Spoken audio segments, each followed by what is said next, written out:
समृद्ध नेपाललाई सार्थक बनाउन कृषिको व्यावसायीकरण र औद्योगिकीकरण, समग्र कृषि क्षेत्रका गतिविधिहरू, कृषिको व्यावसायीकरणको पथमा आउने समस्या चुनौतीहरूको उजागर गर्दै कृषिका सम्भावना र अवसरहरूको खोजीमा कटिबद्ध कृषि किसान र विज्ञ संघको सवाल जवाब कार्यक्रम कृषि सवाल। कृषि सवाल, कृषि सवाल। नमस्कार, कृषिको विकास प्रवर्धन र व्यावसायीकरणको पथमा कटिबद्ध रेडियो कार्यक्रम कृषि सवालमा यहाँहरूलाई हार्दिक स्वागत छ। म हुँ असीम सापकोटा। कार्यक्रम कृषि सवाल एग्रो टाइम्स मिडिया नेटवर्कले उत्पादन गर्ने गर्दछ। कार्यक्रम कृषि सवाल काठमाडौँ उपत्यकामा बेज एफएम 94.9 मेगाहर्जबाट सुन्दै हुनुहुन्छ। कार्यक्रम कृषि सवाल उपत्यका बाहिर गलेङ एफएम 92.2 मेगाहर्ज गलेङ स्याङ्जा र सामुदायिक रेडियो चापाकोट 91.6 मेगाहर्ज स्याङ्जाबाट पनि सुन्दै हुनुहुन्छ। यसैगरी कार्यक्रम कृषि सवाल सामुदायिक radio Arghakhanchi FM 105.8 megahertz Arghakhanchi, radio Rasuwa 102.1 megahertz Rasuwa, Nilkantha FM 98.5 megahertz Dhading Besi Dhading, radio Melamchi 107.2 megahertz Sindhupalchok, radio Sailung 92.7 megahertz Dolakha, popular FM 99.5 megahertz Inaruwa Sunsari, radio Kranti 90.4 megahertz Koshipari Kabhre, सामुदायिक रेडियो नयाँ अभियान एफएम 99 मेगाहर्ज शङ्खुवा सभा, radio Samarthya 92.1 megahertz Kawasoti Nawalpur, Daunne FM 103.4 megahertz Bardghat Nawalparasi, radio Kaski 96.5 megahertz Pokhara Kaski, Bheri FM 105.4 megahertz Nepalgunj Banke, radio Doti 98.5 megahertz Doti, radio Dolpa 101.4 megahertz Dol, radio Parivartan FM 89.6 megahertz Vinayak Assam, Saugat FM 103.6 megahertz Baitadi, सामुदायिक radio Melauli FM 101.2 megahertz Melauli Baitadi, यसैगरी बैतडीमा रहेको radio Baitadi 95.4 megahertz Baitadi, radio Naya Nepal 104.5 megahertz Darchula र radio Palpa 97.1 megahertz Rampur पाल्पाबाट पनि सुन्दै हुनुहुन्छ।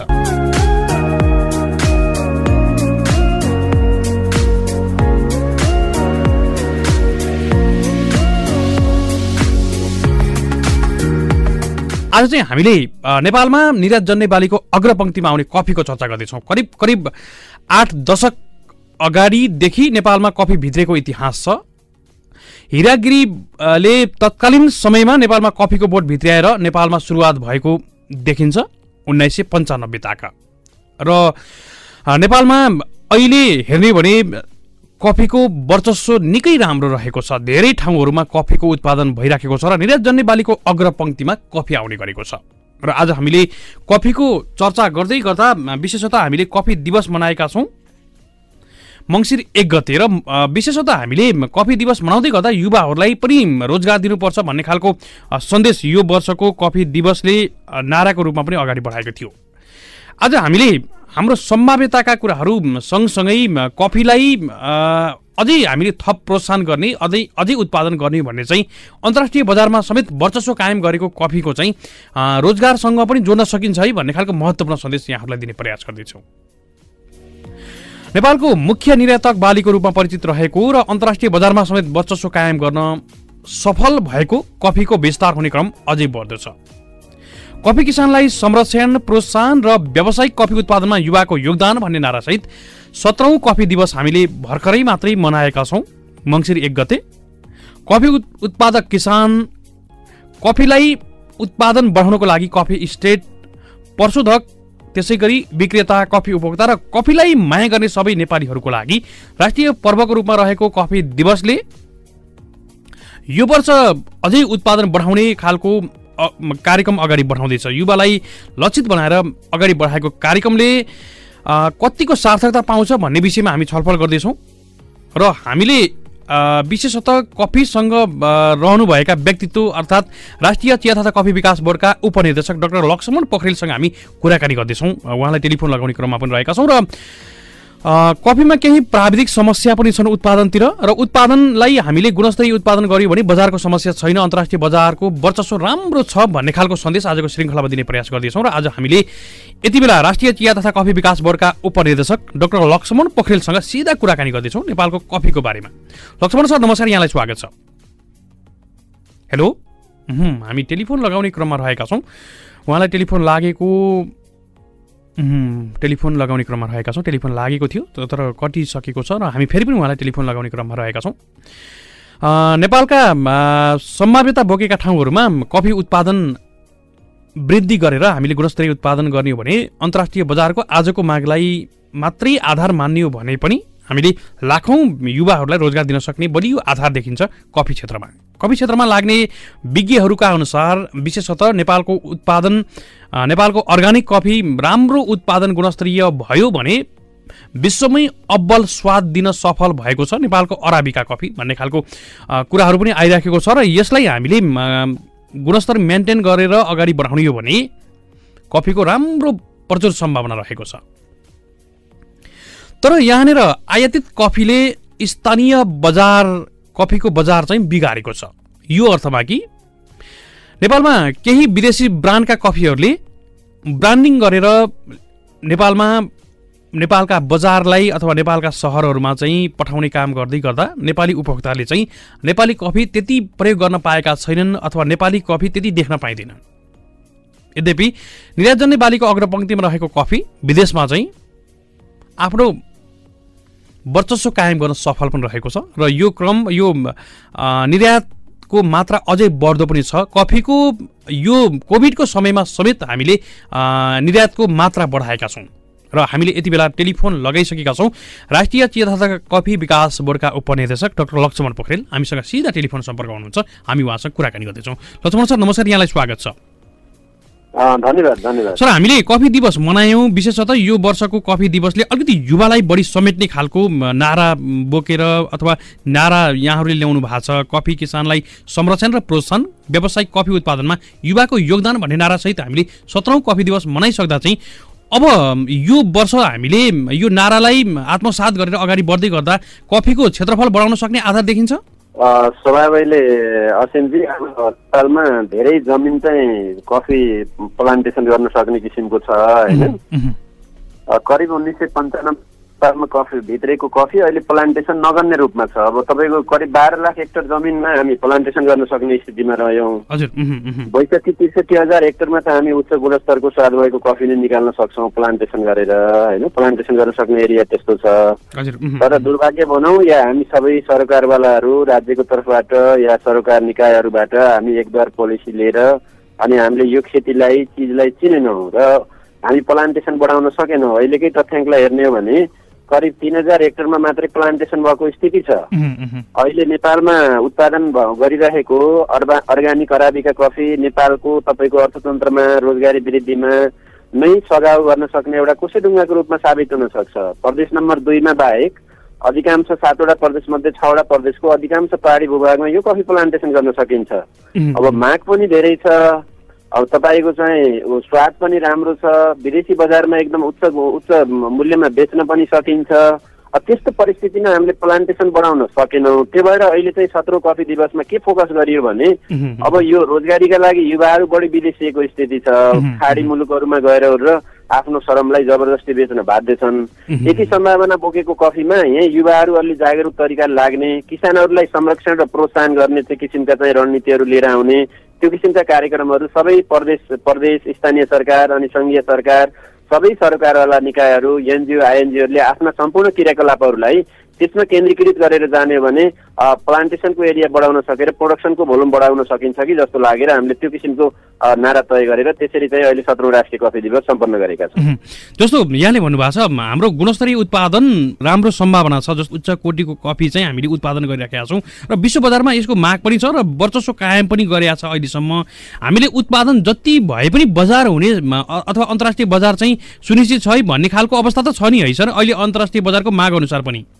असिमजी त्यसमा डाउटै छैन। अहिले तपाईँको नेपालमै कन्जम्सनको ट्रेन्ड बढेको छ, एकदम कन्जम्सनको प्याटर्न बढेको छ। अहिले पनि हामी कहीँ बसिरहेछौँ, सबैले कफी पिइरहेछौँ। तपाईँको नेपालको अर्गानिक अराबिका कफी नै खोजेर पिउने प्रयास गरिरहेछौँ। अब विदेशीहरूले पनि यो अर्गानिक अराबिका कफी नेपालकै रुचाउने अनि तपाईँको नेपालकाले पनि अर्गानिक अराबिका कफी नै रुचाउने र नेपालमा पनि पहिला चाहिँ कुलीन वर्ग धनी वर्ग उच्च स्रोत भए आम्दानीको स्रोत भएकाले मात्रै कफी पिउने प्रवृत्ति थियो। त्यो ट्रेडिसनल कन्सेप्ट थियो। मैले पटक भन्ने पनि गरेको छु। र तपाईँको अहिले के छ भने कफी भनेको स्वास्थ्यका लागि सबैलाई एकदमै चाहिँ एकदम सम्मानजनक तरिकाले जिउनको लागि र स्वास्थ्यको लागि दुवै तरिकाले फाइदा हुने कुरा पब्लिक अवेरनेसलाई थाहा भइसकेपछि कन्जम्सनको प्याटर्न नेपालमा पनि बढेको छ। कन्ज्युमरहरू हातै बढेका छन्। अहिलेकै तथ्याङ्कलाई हेर्ने भने पनि करिब 314 मेट्रिक टन जति कफी चाहिँ प्रोडक्सन भएको स्थितिमा जम्मा 72 मेट्रिक टन कफी एक्सपोर्ट भएको स्थिति छ र अरू सबै यही कन्जम्सन भएको छ। अनि इम्पोर्ट पनि तपाईँको झन्डै 198 मेट्रिक टन कफी इम्पोर्ट भएको कन्डिसन छ। यो भइसकेपछि कन्जम्सनको प्याटर्न पनि हलटप छ। विदेशी बजारमा तपाईँको आन्तरिक र बाह्य बजारमा करिब 5-6 हजार मेट्रिक टन कफीको माग गरेको स्थिति छ।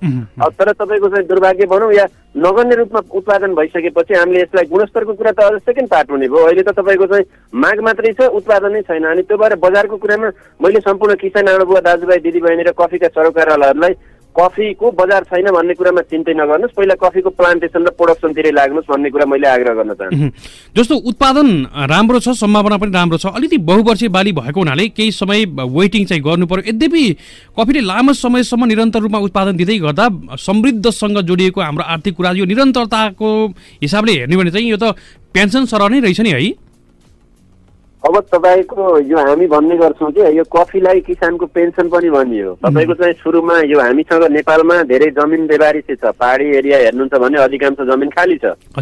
सबैका बाआमा मात्रै एक्लै घरमा टुक्रुक बस्ने स्थिति, जमिन खाली गरेर अनि चाहिँ घरमा चाबी लगाएर बजारतिर हुन्छ कि तपाईँको विदेशतिर हुन्छ, झर्ने स्थिति छ। त्यो भएर त्यो जमिनको सदुपयोग गर्नको लागि पनि यसले धेरै राम्रोसँग चाहिँ सहयोग छ। अर्को कुरा तपाईँको चाहिँ अब यो कफीले आफैमा तपाईँको के भन्नुहुन्छ भने सुरुमा तपाईँको चाहिँ 3-4 वर्ष जति अलिक बढी मिहिनेत गर्नु पर्यो। 3-4 वर्षपछि यसले लगातार 50औं वर्ष आम्दानी दिन सक्ने भएको भएर हामी किसानको लागि कफी खेती पेन्सन पनि भन्ने गर्छौँ।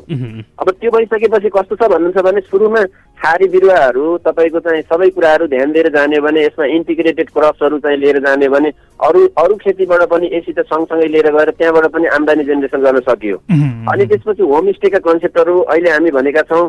नेपाल जस्तो कृषि प्रधान देशमा कफीको माध्यम मार्फत तपाईँको चाहिँ टुरिज्म सेक्टरलाई पनि अगाडि बढाउने अनि यही रोजगारी वृद्धि गर्ने अनि त्यसपछि यहाँको चाहिँ अब देशलाई चाहिँ यो चाहिँ समृद्ध नेपाल सुखी र खुसी नेपाली बनाउने हो भने मैले त भन्ने गर्छु एज नेपाल सरकार राष्ट्रिय चिया तथा कफी विकास बोर्डको उपनिर्देशकको हैसियतले यो कफीलाई सबैले चिन्ने काम गरौँ। हामीले पनि सरकारको तर्फबाट के गर्ने हो, बोर्डले के गर्ने हो, मन्त्रालयले के गर्ने हो, वाणिज्य मन्त्रालयले के गर्ने हो, अर्थ मन्त्रालयले के गर्ने हो, यो चिजलाई हामी सम्मानित तहमा पोस्टमा बसेका सबै सम्पूर्ण चाहिँ पूर्व सम्माननीयहरू, अहिले वर्तमानका सम्माननीयहरू अनि क्याबिनेट, पार्लिमेन्ट अनि सम्पूर्ण कफी व्यवसाय महासङ्घका प्रतिनिधिज्यूहरू, उहाँका पदाधिकारीहरू अनि केन्द्रीय कफी सहकारी सङ्घका चाहिँ प्रतिनिधि पदाधिकारीहरू अनि त्यसपछि कफीका नेपाललाई माया गर्ने नेपाली सम्पूर्ण आमाबुवा दाजुभाइ तथा दिदीबहिनीहरूले कफीको चामला बुझौँ र एकले अर्कालाई चाहिँ तपाईँको यो बुझेका कुराहरू बुझाइदिने काम गरौँ। पोजिटिभ कुराहरू लिएर अगाडि बढाउँ र यसको सम्भावना बताइदिने हो। सबैले चाहिँ यस्ता किसिमका स्किमहरू लिएर आउने हो, सबैले हातमा हैसे गर्ने हो भने तपाईँको चाहिँ कफीले एकदमै राम्रोसँग चाहिँ आम्दानी जेनेरेट गर्न सक्ने, नेपालमा रोजगारी वृद्धि गर्न सक्ने अनि विदेशीका युवाहरूलाई यही होल्ड गर्न सक्ने र तपाईँको आज डिबी भर्नेको एकदम घुइँचो छ। हामीले डिबी भरेर एउटा अमेरिकाको जङ्गलमा गएर बस्ने नेपालीहरू पनि तपाईँको त्यहाँ गएर जङ्गलमा कसैले गाछ कपास दिन्छ कि भनेर सम्पर्क गरेर बालबच्चालाई तपाईँको एयरपोर्टमा मैले देख्छु कहिलेकाहीँ त्यो झोला बोकेर बच्चाहरू च्यातेर उता दौडिन भन्दा यही आफ्ना पाखा पखेर आफ्नै माटो आफ्नै भूगोलमा राम्रोसँग यो खेतीलाई विकास गरेर लिएर जान सकियो भने यसले धेरै राम्रो सम्भावना बोकेको छ। असिमजी मैले तपाईँ मार्फत र यो मिडिया मार्फत सम्पूर्ण नेपाली आमा दाजुभाइ तथा कफीका सरोकारवालाहरूलाई यो कुरा आग्रह गर्न पनि चाहन्छु। जस्तो लक्ष्य प्रसाद यहाँले भन्दै गर्दा विशेषतः मध्य पहाडी क्षेत्रमा कफीको लागि हावापानीको हिसाबले पनि उपयुक्त मानिन्छ र त्यस्ता जग्गाहरू नेपालका धेरै ठाउँहरूमा रहेका छन्। धेरै जग्गा नै त्यस्तै खालको बढी जग्गा भएको हुनाले पनि नेपालका धेरै ठाउँहरूमा खेती गर्न सकिने अवस्था रहेछ नि है। अब तपाईँको मैले भने असिमजी अब तपाईँको चाहिँ कफी विशेष गरी अराबिका, रोबस्टा, लाइबेरिका, एक्सेल्सा गरी 4 प्रकारको कफी चाहिँ विश्व बजारमा देखिने गर्छ र अझै धेरै प्रोडक्सन हुने कफी अराबिका र रोबस्टा नै हो। विशेष गरी यो 800 मिटरदेखि 1600 मिटरको भूगोललाई अनि कभर गरेर अनि उच्च गुणस्तरको अर्ग्यानिक फ्लेभर दिन सक्ने, एकदम कस्टमरलाई हाइली सेटिस्फाई गराउन सक्ने, विश्व बजारमा धेरै सप्लाई गरेर धेरै मूल्यमा बेचेर अनि त्यसपछि धेरै आम्दानी गर्न सक्ने कफीको रूपमा अराबिका कफी देखिएको छ। अब तपाईँको चाहिँ पहाडी जिल्ला हेर्नुहुन्छ भने, पहाडी भूगोल हेर्नुहुन्छ भने नेपालको अधिकांश चाहिँ तपाईँको चाहिँ भूगोल त्यो क्लाइमेट सुहाउँदो छ। ठिक्कको छारी, ठिक्क सिँचाइ अनि त्यसपछि प्राविधिक सेवा सल्लाह सुविधा लिएर जाने हो भने तपाईँको चाहिँ यो कफी खेती गर्नमा नेपालको पहाडी एरियामा त्यति धेरै खर्च पनि लाग्दैन, त्यति धेरै दुःख पनि हुँदैन। तर हामी के गरेका छौँ भने चिजलाई धेरैले बुझ्ने र बुझाउने काम गरेका छैनौँ। त्यो भएर पनि तपाईँको चाहिँ जमिन त अलटप छ असिमजी, मैले भनिसकेँ। करिब तपाईँको 62-63 हेक्टरमा त हामीले चाहिँ उच्च गुणस्तरको कफी उत्पादन गर्न सक्छौँ नेपालमा। अब तपाईँको चाहिँ 12-13 लाख हेक्टरमा हामी अराबिका कफी नै प्लान्टेसन गर्न सक्छौँ। त्यो मात्रै होइन, हामीले कम गुणस्तरको चाहिँ तपाईँको चाहिँ रोबास्टा तपाईँको चाहिँ तराई एरियामा पनि प्लान्टेसन गर्न सक्छौँ। भोलि चाहिँ मार्केटलाई हामी खिच्दै जाने हो भने पहिला त हामी अराबिका धेरै मार्केटमा धेरै मूल्यमा बेच्न सक्ने कफी नै उत्पादन गरौँ, पहिला त्यो जमिनलाई नै प्रयोग गरौँ, त्यसपछि फेरि सेकेन्ड स्टेपमा हामी त्यता पनि झरौँला। अहिले हामी अर्ग्यानिकलाई नै फोकस गरेका छौँ। भोलि हामी विश्व बजारमा एकदम हाइली मार्केटको चाहिँ मार्केट कम्पिटिसनमा धेरै सप्लाई गर्न सक्ने चान्समा पुग्यौँ। त्यो किसिमको हामी प्रतिस्पर्धामा उत्रिरहेको भयो भने भोलि हामी अर्ग्यानिकको कन्सेप्टलाई क्रमशः चेन्ज गर्दै पनि जाउँला। तर अहिले चाहिँ विश्व बजारमा उच्च मूल्य भएको अर्ग्यानिक कफी अराबिका कफी नै प्लान्टेसन र प्रोडक्सन गर्नको निमित्त नेपाल सरकार राष्ट्रिय चिया तथा कफी विकास बोर्डको उपनिर्देशकको हैसियतले मैले त्यो किसिमको सजेसन सम्पूर्ण नेपाली आमा बुवा दाजुभाइ तथा दिदीबहिनी र कफीका सरोकारहरूलाई दिन चाहन्छु। असिमजी, विशेषतः निर्यात जन्य बालीको अग्रपङ्क्तिमा कफी आउँछ र कफीको वर्चस्व विश्व बजारमा समेत राम्रो भएको हुनाले बजार दिन प्रतिदिन फराकिलो बन्दैछ र कफी पारखीको संख्या पनि स्वदेशमा समेत बढ्दै गरेको हुनाले एउटा बहुवर्षीय नगदे बालीको रूपमा लिन सकियो कफीलाई। त्यसमा त क्वेसनै छैन असिमजी, त्यसमा डाउटै छैन। तपाईँको आज तपाईँको मैले हेर्छु कोही कोही कफीका गार्डनहरू छन्, त्यहाँ गएर तपाईँको चाहिँ कफीको गार्डनमा कफीले फुल दिन थाल्यो भने एनजिओ आइएनजिओ र अनि कफीमा चाहिँ एकदम रमाइलो काम गरिरहेका साथीहरूले रस लिन जसले थाल्नु भएको छ उहाँहरूले एडभान्समा पैसा दिइसक्नुहुन्छ। किन कफीका बुटामा कति फल फल्ने थाहा छैन, त्यो किसिमको एडभान्समा पेमेन्ट गरिरहनु भएको स्थिति मैले पाएको छु, मैले देखेको छु। कफी खेती गरेर कफीलाई प्रोसेसिङ गरेर हलिङ गरेर तपाईँको प्याकेजिङ गरेर प्रोसेसिङ गरेर विदेशमा सप्लाई गरेर राम्रा राम्रा तपाईँको चाहिँ गाडीहरू चढेर एकदम स्ट्यान्डर्ड लाइफ जिइरहेका मान्छेहरू पनि मैले देखेको छु नेपालमा प्रशस्त मात्रामा। तर के हो भने नगन्य रूपमा एउटा जिल्लामा सामान्य किसिमका गार्डनहरू मात्रै छन्, धेरै चाहिँ एकदम डेमो स्टाइलका मेगा तपाईँको गार्डनहरू छैनन्। अब छँदै छैनन् त नभनौँ नेपालमा, तर चाहिँ हामीले त्यही भएर पनि चक्लाबन्दी कन्सेप्टलाई अघिल्लो सालबाट अगाडि सारेको हो। कमसेकम पनि 50 रुपियाँ 100 रुपियाँ 200 रुपियाँ 300 रुपियाँ 500 रुपियाँ अलि पेशेवर रूपमा गर्दै जाउँ। साना किसानहरू पनि एकीकृत रूपमा तपाईँको चाहिँ सहकारी समूह मार्फत उहाँहरूको 100 जनाको समूह छ भने तपाईँको चाहिँ 100 जनाले 51 रुपियाँ चाहिँ जग्गा कन्ट्रिब्युसन गरियो भने पनि 100 जनाको जग्गा त 100 रुपियाँ हुन्छ नि त। अनि त्यो भएर चाहिँ कफीलाई अलि मेगा प्लान्टेसन गर्न र अनि चाहिँ हाई भोल्युममा प्रोडक्सन गर्ने किसिमका कुराहरू मात्रै अगाडि बढाएर जाने भने कफीले तपाईँको चाहिँ हामीलाई पनि एकदमै नेपालमा हामी नेपाली नागरिक हौँ। नेपालको एउटा चाहिँ जुन विश्व मानचित्रमा तपाईँको चाहिँ माउन्ट एभरेस्टले चाहिँ विश्वलाई चिनाएको छ, विश्वमा हामीलाई चिनाएको छ। नेपालीहरू वीर बहादुर भनेर चिनिएका छन् र नेपालीहरू अर्ग्यानिक अराबिका कफी प्लान्टेसन र प्रोडक्सन गरेर विश्वको इतिहासमा चाँडै नै तपाईँको आफ्नो अर्थतन्त्रलाई उकास्न सफल भएका थिए र कृषि प्रधान देशमा साँच्चैको पहिचान दिन सक्ने एउटा प्रोडक्ट नेपालमा थियो र यो कुशेढुङ्गाको रूपमा साबित भयो भन्ने एउटा चाहिँ हामीले चाहिँ एउटा इतिहास कायम गरेर विश्वमा आफ्नो प्रमाण दिन पनि सक्छौँ भन्न चाहन्छु। सर, अब जस्तो प्राविधिक रूपमा हुन त यहाँहरूले बोर्डबाट विशेष खालका कार्यक्रमहरू अवेरनेसमा लाग्नु भएको छ, हामीसँग पनि धेरै पटक कुरा पनि गर्नु भएको छ, विभिन्न खालका सन्देशहरू प्रचार प्रसार पनि गर्नु भएको छ। यद्यपि यो प्राविधिक रूपमा चाहिँ किसानहरूमा अलिकति प्राविधिक खालका समस्याहरूमा जानकार नहुँदा केही मात्रामा समस्या आइराखेको छ। एउटा यो रोपणदेखि प्लान्टेसनकै समयदेखि नै यो प्राविधिकसँग चाहिँ विशेष गरी प्राविधिक पहुँच नहुँदा चाहिँ किसानहरूले भने जस्तो चाहिँ उत्पादन दिन सकिराखेका छैनन् गुणस्तरीय एउटा पाटोबाट। अर्को पाटोबाट चाहिँ जस्तो हामीले जुन मापदण्ड अनुसारका अर्ग्यानिक कुराहरू ल्याइराखेका छौँ, यसमा चाहिँ केही प्राविधिक रूपमा ल्याकिङ हुँदा चाहिँ किसानहरूमा थोरै उत्पादनमा ह्रास आइराखेको अथवा उत्पादन भने जस्तो दिन नसकेको अवस्था चाहिँ हामीले धेरै ठाउँहरूबाट बुझ्न पाइन्छ। यो प्राविधिक रूपमा चाहिँ जस्तो यहाँहरूको अवेरनेस चाहिँ के रहन्छ यसमा? असिमजी, अहिले मैले चाहिँ यही विज्ञान मार्फत के गर्न चाहन्छु भने कफी खेती आफैमा एकदम मैले भन्ने गर्छु तपाईँको सानोमा बच्चा एउटा चाहिँ भुँडा अवस्थाबाट तपाईँको चाहिँ पहिला बालपन र अनि त्यसपछि युवा अवस्थामा पुर्याउन जाने के कस्तो किसिमको मिहिनेत गर्छौँ एउटा बाबा आमाको तर्फबाट एउटा गार्जियनको तर्फबाट कफी खेतीलाई त्यसै गरी राम्रोसँग भित्री तरिकाले बुझेर प्राविधिक सेवा सल्लाह सुविधा लिएर तपाईँको जतिसक्दो राज्यका हरेक निकायहरू अहिले स्थानीय सरकार छ, प्रदेश सरकार छ, त्यसपछि सङ्घीय सरकार छ, अनि तपाईँको चाहिँ अब राष्ट्रिय चिया तथा कफी विकास बोर्ड छ, अनि यसका युनिटहरू छन्, अनि प्राविधिक कर्मचारीहरू हुनुहुन्छ, अनि सबैसँगबाट कुन माध्यमबाट हुन्छ कसरी हुन्छ पहिला प्राविधिक सेवा सल्लाह र तरिका लिएर र पहिला कफीको बारेमा कफीको प्राविधिक कुराहरू केही सिकेर मात्रै कफी खेतीमा लाग्नुपर्छ। पहिला असिमजी के देखियो भने ट्रेन एनालाइसिस गर्दाखेरि पहिला कफी रोपे फल्छ भन्ने किसिमका धारणाहरू केही प्रोजेक्टहरू नेपालमा भित्रिएर प्रोजेक्टहरूले आफू खुसी तरिकाले चाहिँ नेपालमा जाने र त्यहाँ प्रोजेक्टका चाहिँ धेरै विद्वान वर्गहरू मैले उहाँलाई अपहेलना गर्दिनँ, तर चाहिँ के गरिदिनु भयो भन्नुहुन्छ भने सुरुको फेजमा रोपे फल्छ भन्ने कफीका बुटा जहाँ ल त्यहीँ चाहिँ रोप्न लगाइदिने, अनि भोलि त्यसलाई हुर्काउने कसरी, छारीको कुरा के हो, सिँचाइको कुरा के हो, अनि यसको सम्भावना के छ, अनि यो भित्र चाहिँ लाग्ने रोग किरा के हो, अनि यसको प्राविधिक पार्ट के हो, सिप टु कपसम्मको कमसेकम पनि ट्रेनिङ नलिकन बेबारिसी रूपमा चाहिँ कफीलाई चाहिँ प्लान्टेसन गर्नु भएन। मैले त्यो आग्रह पनि गर्न चाहन्छु। कफीलाई एकदम पेशेवर तरिकाले प्राविधिक पार्टहरू बुझेर मात्रै चाहिँ कफी खेती गर्नुपर्छ। र तपाईँको चाहिँ त्यो बुझ्नको लागि अब नेपाल सरकार राष्ट्रिय चिया तथा कफी विकास बोर्डमा पनि अब हाम्रा चाहिँ युनिटहरू पनि छन्, प्रादेशिक अफिसहरू पनि छन्, प्राविधिक कर्मचारीहरू पनि हुनुहुन्छ। अनि त्यो किसिमको सेवा सुविधा दिने कुरा त छँदैछ।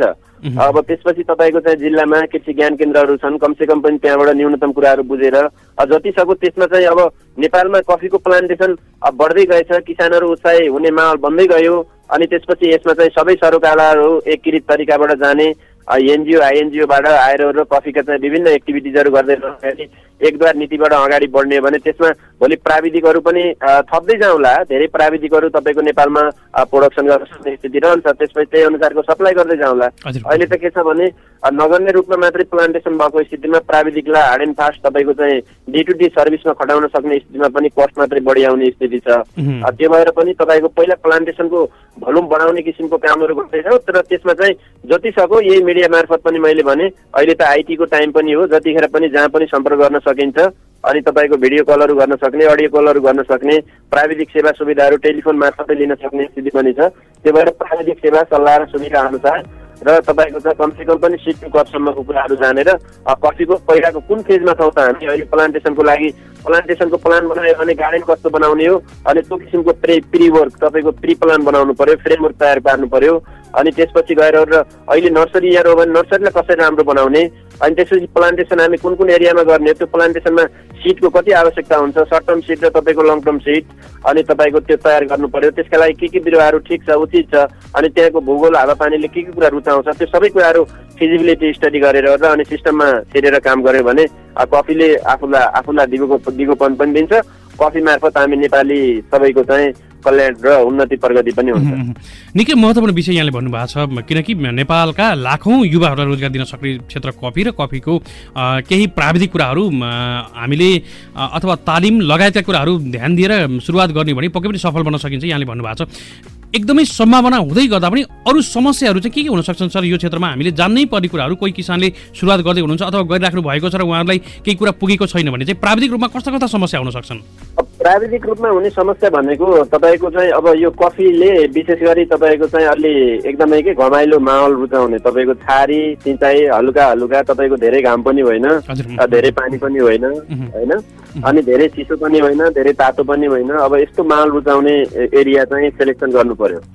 अनि त्यही किसिमको तपाईँको चाहिँ पहिलो कुरा त पहिला कफीप्रति कफीको यो सम्भावनालाई बुझेर र पहिला प्राविधिक सेवा सल्लाह लिएर मात्रै अगाडि बढ्यो भने त्यसले नै तपाईँको चाहिँ एउटा राम्रो सुरुवात गर्न सक्छ है। अब मैले धेरै कुराहरू यहाँ भन्नुभन्दा पनि तपाईँको चाहिँ अब हाम्रो कार्यालयहरू अथवा चाहिँ हाम्रो अफिस मार्फत जब जुन जिल्लाका किसानहरू चाहिँ कफीका लागि तयार हुनुभयो अनि कफीमा लगानी गर्ने लगानीकर्ताहरू तयार हुनुभयो, उहाँले पहिला 1-2 दिन अथवा 1-2 हप्ता समय अथवा कमसेकम 1-2 महिना समय कफीको लागि कफीको प्राविधिक पार्ट बुझ्नलाई अनि कफीको सिप टु कपसम्मको ट्रेनिङ कमसेकम पनि लिने, तपाईँको चाहिँ कसरी चाहिँ तपाईँको चाहिँ बिउ कुन स्रोतबाट बिउ ल्याउने हो, अनि त्यस कुन जातको बिउ हो, अनि त्यसपछि गएर त्यसलाई चाहिँ प्लान्टेसन तपाईँको चाहिँ नर्सरी बनाउँदाखेरि कुन किसिमको नर्सरी हो, अनि नर्सरी कसरी तयार हुन्छ, कस्तो बिरुवा कति समयमा तयार हुन्छ र त्यो बिरुवालाई चाहिँ अन्त सारेर र तपाईँको चाहिँ कसरी प्लान्टेसन गर्न सकिन्छ भनेर कमसेकम पनि त्यो पार्ट सिक्नु पर्यो। त्यसपछि फेरि त्यसलाई चाहिँ छारी दिएर र बिचमा एउटा चाहिँ तपाईँको 3-4 वर्षसम्म फल दिने अवस्थामासम्म लैजानको लागि के कामहरू गर्नुपर्छ। अनि त्यसपछि गएर त्यसको चाहिँ फेरि त्यही बिरुवालाई चाहिँ तपाईँको माउबोट बनाउँदासम्म कति इनर्जी, कति लेबर, कति कस्ट, कति मल, कति चाहिँ सिँचाइ, कति चारी, कति सुविधा तयार गर्नुपर्छ, त्यो किसिमका कुराहरू पनि सिक्नुपर्छ। त्यसपछि अब त्यसले चाहिँ उत्पादनको सुरुको फेज के हो, बिचको फेज के हो, अन्तिम फेज के हो, अनि छारीका सिँचाइका काटछाँटका तपाईँको चाहिँ बगैँचा व्यवस्थापनका यिनी सबै कुराहरू क्रमशः स्टेप बाई स्टेप। मैले यो भन्दिनँ कि तपाईँ हामी पनि जन्मिँदा एउटा चाहिँ बालबच्चा भौँडा अवस्थाबाटै यसरी आएका हौँ, हामी एकैचोटि यत्रो मान्छे ठुलो मान्छेको रूपमा आमाले जन्म दिनुभएको होइन, एउटा सानो बच्चा नै जन्माउनुहुन्छ हो। त्यसै गरी प्रोसेस वाइज, प्रक्रिया वाइज, सिस्टम वाइज सबै कुराहरूलाई नआत्तिकन धैर्य तरिकाले अनि भोलिसम्म जाने गरी एकदमै तपाईँको पोजिटिभ एटिच्युड सहित आफू रमाउने गरी पेसामा हाँस्ने गरी अनि त्यसरी अगाडि बढ्यौँ भने मात्रै हामीले चाहिँ कफीबाट राम्रो उन्नति प्रगति गर्न सक्छौँ र हाम्रो समग्र चाहिँ सबैको उन्नति प्रगति हुन्छ। सर निकै महत्त्वपूर्ण विषय यहाँले यो पनि पक्कै पनि हरेक किसानले बुझ्नुपर्ने कुरा हो। अब यो फल टिपाई र यो प्रशोधनका पार्टमा पनि किसानहरूले विशेष गरी ध्यान नपुर्याउँदा उत्पादन राम्रो भए पनि त्यो मेन्टेन गर्न नसक्दा प्रशोधन पार्टबाट अथवा टिपाईको समयमा चाहिँ मेन्टेन गर्न नसक्दा पनि कफीको गुणस्तर घटेको धेरै ठाउँहरूमा हामीले सुनेका छौँ। यो पनि कतिको समस्याको रूपमा आउँछ सर? अहिले त मैले त असिमजी मैले त्यो समस्या देख्दिनँ। अब तपाईँहरूले कसरी त्यो समस्या देख्नु भएको छ, अहिले मैले त्यो समस्या देख्दिनँ। पहिलो कुरो त हामी मेगा किसिमका चाहिँ प्लान्टेसन गरेका छैनौँ, अनि प्रोडक्सनको कुरालाई हामीले धेरै चाहिँ ध्यान दिएका छैनौँ।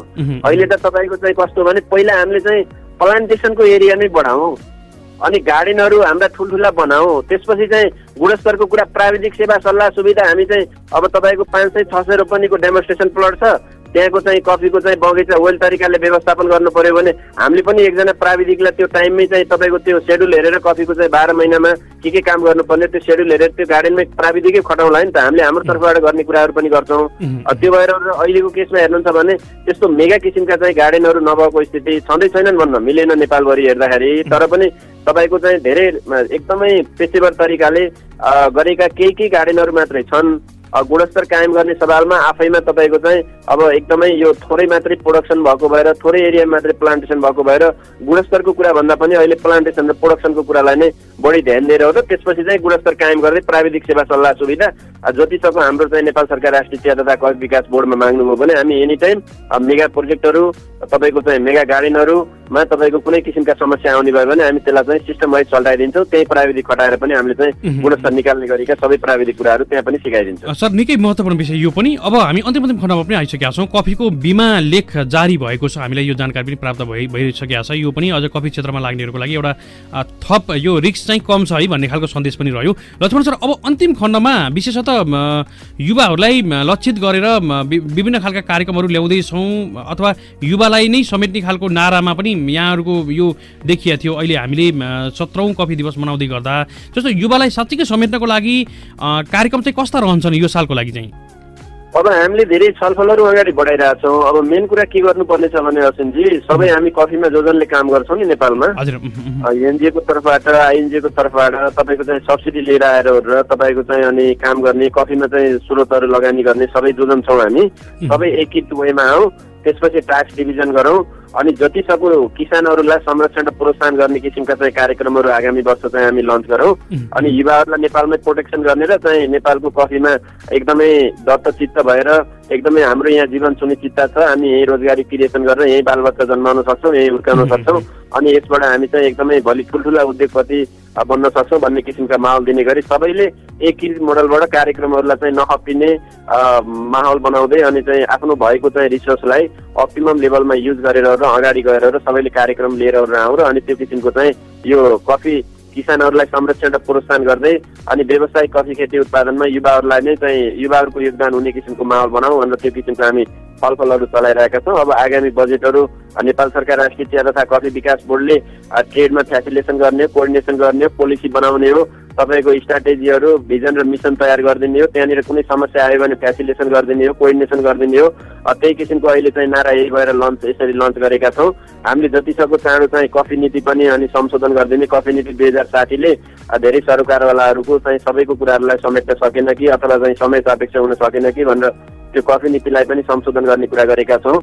अलि तपाईँको चाहिँ मेगा किसिममा चाहिँ प्लान्टेसन र प्रोडक्सन गर्ने वेमा जाने सवालमा अनि कहीँनिर चाहिँ ठुलो तपाईँको यही अहिलेको कोभिड जस्तै अनि कफीमा महामारी तपाईँको गोबारो रस जस्ता चाहिँ एकदमै चाहिँ समस्या दिने अनि चाहिँ रोग किराहरू आयो भने त्यहाँबाट बच्नको लागि अथवा त्यसबाट हुने क्षतिलाई चाहिँ रिस्कलाई मोलेर तपाईँको चाहिँ काम गरेर रिटर्न लिनको लागि अनि त्यसलाई रिस्कलाई मिनिमाइज गर्नको लागि पनि बिमाका कार्यक्रमहरू यिनी कार्यक्रमहरू पनि त्यही भएर चाहिँ समावेश गरेर अगाडि जाने गरी हामी चाहिँ माहौल बनाऊ, काम गरौँ भनेर हामीले चाहिँ त्यो किसिमको चाहिँ रणनीतिहरू तयार गरिरहेका छौँ। त्यो किसिमका छलफलहरूमा अगाडि बढाइरहेका छौँ। एकदम पहिलो कुरा त के हो भने सबै सरकारवालाहरू एउटा द्वारबाट छिरौँ अनि त्यसपछि गएर र तपाईँको सबैले आफ्ना कामहरू नखप्टिने गरी कुन जिल्लामा कसरी कुन किसानले चाहिँ काम गर्न सक्छ, कुन किसान चाहिँ उत्साही तरिकाले काम गर्न सक्छ, कुन किसान निरुत्साही भएको छ त्यो कुरा पनि हेरौँ। अब युवाहरू चाहिँ कसरी विदेशीका छन् तपाईँको तिनलाई कमसेकम पनि नेपालमा कुन किसिमको चाहिँ स्किम दिने हो भने कफीमा काम गरेर नेपालमै होल्ड गर्न सक्छन् त्यस्ता किसिमका कार्यक्रमहरू स्थानीय सरकार, तपाईँको चाहिँ प्रादेशिक सरकार, सङ्घीय सरकार अनि तपाईँको चाहिँ कफीमा काम गर्ने एनजिओ आइएनजिओहरू कफीका सम्पूर्ण सरकारवालाहरू र नेपाल सरकार राष्ट्रिय चिया तथा कफी विकास बोर्ड कृषि मन्त्रालय सबैले त्यो किसिमका कार्यक्रमहरू चाहिँ तयार गरौँ र आगामी वर्षमा कमसेकम पनि हामीले चाहिँ यसरी चाहिँ यति किसानहरू होल्ड गर्न चाहिँ सफल भयौँ, उत्साही भएका छन् अनि संरक्षित भएका छन्, युवाहरू यसरी नेपालमा बसेर कफी खेती गर्न सफल भएका छन् अथवा चाहिँ यसरी कफीमा चाहिँ उत्साही तरिकाले अगाडि बढेका छन् भनेर अनि अगाडि बढ्ने माहौल बनाऊँ भनेर त्यो किसिमको छलफलहरू व्यापक रूपमा चलाउँदैछौँ। हुन्छ, निकै महत्त्वपूर्ण विषयलाई जानकारी गराइदिनु भयो। कफीको सम्भाव्यतालाई यहाँले र प्राविधिक रूपमा पनि राष्ट्रिय चिया तथा कफी विकास बोर्ड र प्राविधिकहरू पक्कै पनि नेपाल सरकारले विभिन्न तहमा खटाएका प्राविधिकहरूले पनि सहयोग गर्नेछन् भन्ने खालको महत्त्वपूर्ण सन्देशको रूपमा समय सकिसकेको छ। मैले त यो के हो भन्नुहुन्छ भने हामीले चाहिँ सबै सरकारवालाहरू मेरो एउटा मात्रै आग्रह के हो भने हामी विगतमा के भए गल्ती कमजोरी सबैका हुन्छन् होइन, सबै सरकारवालाहरूले विगतका गल्ती कमजोरी स्वीकारेर अनि आगामी दिनमा चाहिँ राम्रो काम गर्ने गरी कफीका एक्टिभिटिजहरूलाई तपाईँको स्टार्टिङ पोइन्टबाट चाहिँ अगाडि बढाउँ अनि त्यसपछि यसलाई चाहिँ एकदमै step wise process wise system wise सबै सरकारहरूले हातमा हैसियत नेपालको समृद्धि नेपालको चाहिँ समृद्ध नेपाल सुखी र खुसी नेपाली बनाउनको लागि कृषि प्रधान देश नेपाली आमा बुवा दाजुभाइ तथा दिदीबहिनीहरूलाई सबैलाई नेपालमै बस्ने एकदमै हौसलामय वातावरण बनाउनको लागि नेपालको अर्थतन्त्रमा सघाउनको लागि कृषि मार्फत कफी मार्फत तपाईँको चाहिँ नेपालमा धेरै राम्रो कामहरू हुन सक्छ। बेबारिसी जमिन प्रयोग गरेर हामीले त्यही आम्दानी सिर्जना गर्न सक्छौँ।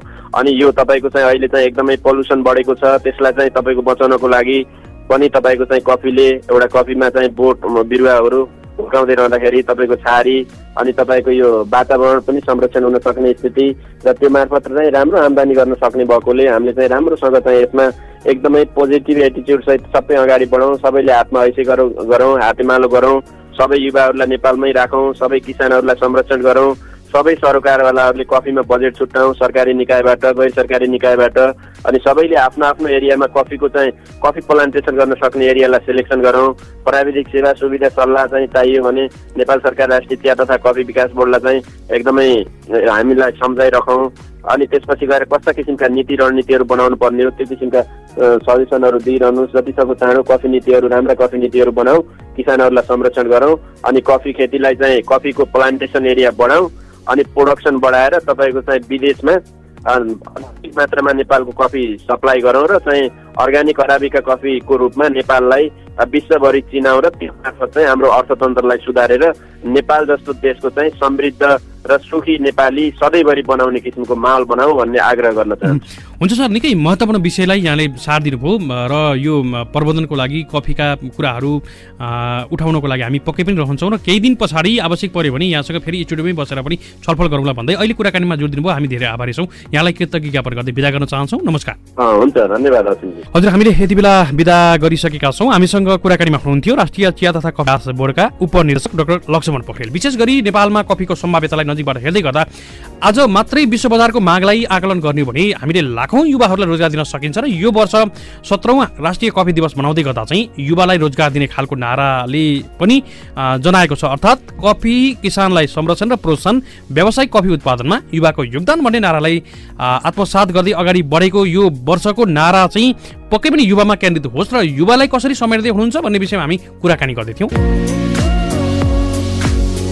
यिनै जानकारीहरू सँगसँगै आजको श्रृङ्खलाको समय यति नै। यहाँहरू कृषि क्षेत्रमा लाग्दै हुनुहुन्छ, लाग्ने सोच बनाउनु भएको छ अथवा कुनै पनि समस्या गुनासा अन्यलहरू छन् भने यहाँहरूले 9850 97 192 9850 97 192 मा सम्पर्क पनि गर्न सक्नुहुन्छ भन्दै आजको श्रृङ्खलाबाट कार्यक्रम उत्पादक युनिट सहित असीम सापकोटा पनि बिदा हुने अनुमति माग्छु। स्वदेशमै रहौँ, कृषि कर्म गरौँ। नमस्कार।